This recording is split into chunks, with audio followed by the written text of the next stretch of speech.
Vamos lá.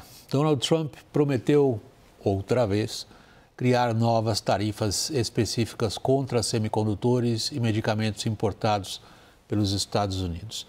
Xi Jinping, o imperador da China, se vocês quiserem, fez algumas viagens rápidas agora e assinou acordos de cooperação com o Vietnã, um dos países mais atingidos pelos Estados Unidos. Reportagem de Mariana Giangiacomo. A nova incerteza gerada pelo governo americano na guerra comercial envolve produtos eletrônicos. Na noite da última sexta-feira, o Departamento de Proteção das Fronteiras Americanas e de Alfândega anunciou a isenção das taxas em produtos como celulares, computadores, maquinários e monitores. A decisão trouxe alívio a empresas como a Apple, que produz 90% dos aparelhos iPhone na China e via o risco dos preços triplicarem como consequência das tarifas de 145% que Trump impôs contra Pequim. No domingo, o secretário do Comércio dos Estados Unidos, Howard Lutnick, reforçou que a pausa seria apenas temporária. Pouco depois, Trump afirmou que smartphones e outros eletrônicos não estão totalmente isentos. Esses produtos estão tarifados em 20% nas taxas do fentanil e, posteriormente, serão movidos para outra categoria de impostos. Nesta segunda, Trump voltou a prometer tarifar semicondutores importados e medicamentos que chegam aos Estados Unidos. Because we don't make our own drugs anymore. The drug companies are in Ireland and they're in lots of other places, China. And all I have to do is impose a tariff. The more, the faster they move in. The higher the tariff, it's inversely proportional. The higher the tariff, the faster they come. O republicano deixou claro que as taxas de 145% sobre a China seguem inalteradas e que ainda aguarda um sinal de Pequim para negociar. Enquanto espera, Trump recebeu um alerta da Associação Americana da Soja sobre possíveis danos permanentes ao setor e o risco de falência de agricultores americanos. The tariffs are just adding issues to problems that we already have. It's just making it more complex and making it harder to make decisions on what we need to do. A China se aproveita da situação para fortalecer laços no Sudeste Asiático. O presidente Xi Jinping visitou o Vietnã e fechou cerca de 40 acordos comerciais. Xi também vai passar por Camboja e Malásia, em agenda considerada de maior importância pelo governo chinês. Pequim já garantiu vantagens com o tarifaço de Trump. Exportações chinesas saltaram 12,4% em março, na comparação com o mesmo período do ano passado. O resultado vem na esteira de um aumento antecipado nas compras, buscando evitar os impostos e preços mais altos. Kelly, você é uma especialista em comércio exterior, com larga experiência no comércio exterior americano. Eu vou juntar dois aspectos numa pergunta só. Você é capaz, nesse momento, de nos dar uma avaliação do grau de, eu vou usar uma palavra neutra, de confusão criada no comércio exterior até aqui por Trump, e se ele está ganhando?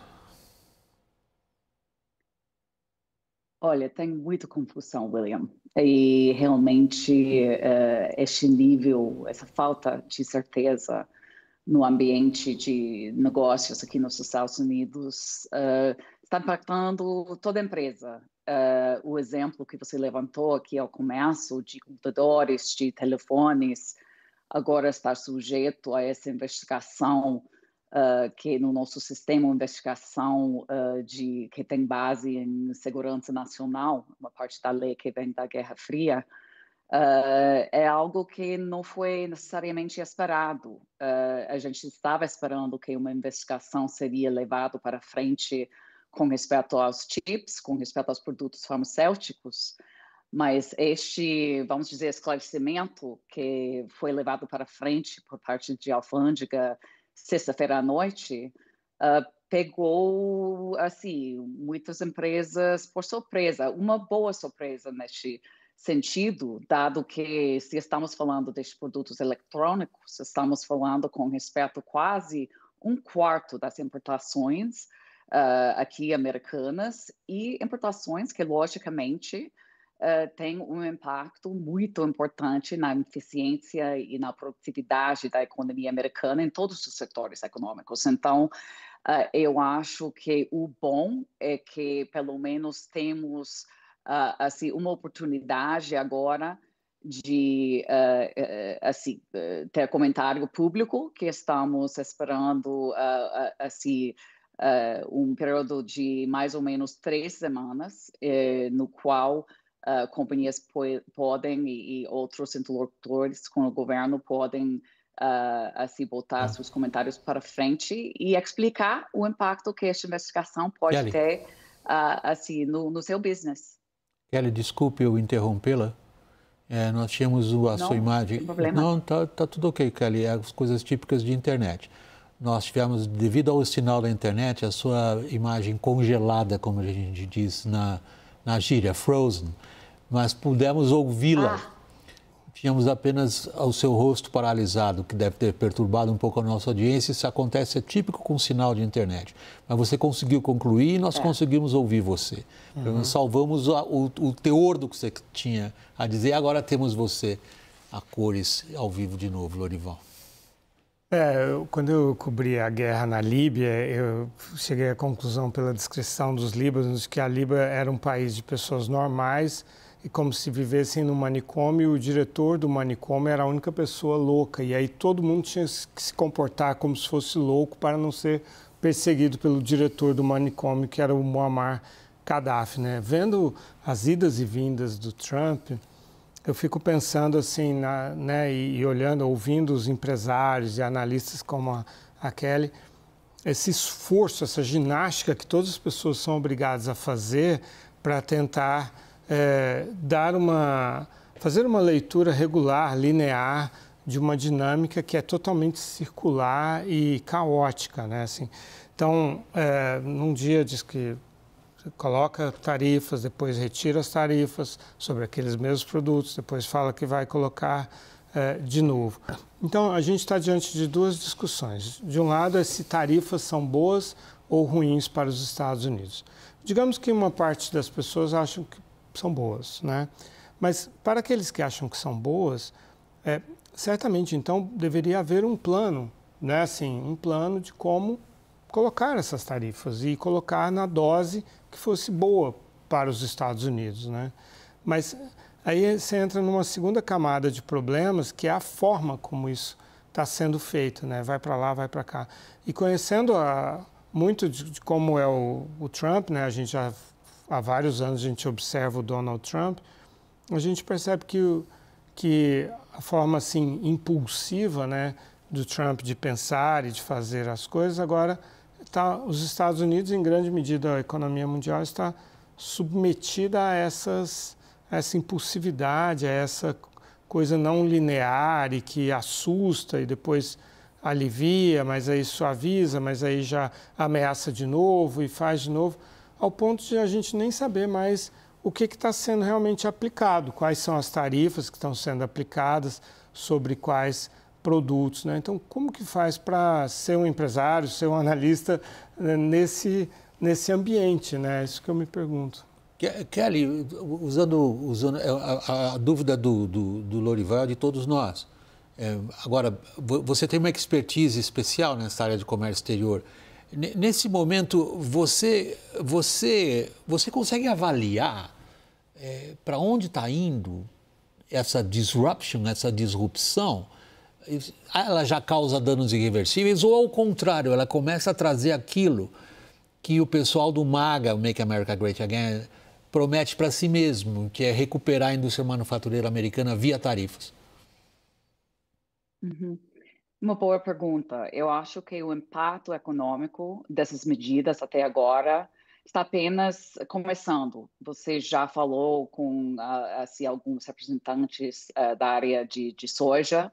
Eles, e eu diria que todo o setor agrícola está hiper preocupado com respeito ao impacto e como é que poderia, assim, não só agora, mas no futuro, como poderia realmente eliminar os mercados internacionais, que poderia até beneficiar o Brasil, mas péssimo para os Estados Unidos. Então, eu acho que, assim, enquanto estes impactos sejam maiores, que vão ser cada dia maiores, eu diria, William, é interessante, estes dias aqui nos Estados Unidos, a se bater papo com as pessoas, todo mundo está dizendo, você comprou o que essa semana? Você comprou um novo... Bom, a semana passada, né, antes dessa nova medida, você comprou um novo iPhone? Você já comprou um novo carro?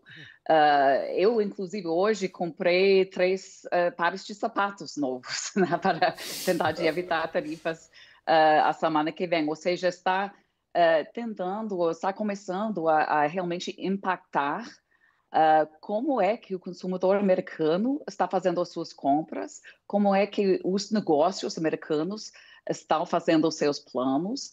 E para as empresas é muito, muito difícil, quase impossível prever o que vai acontecer.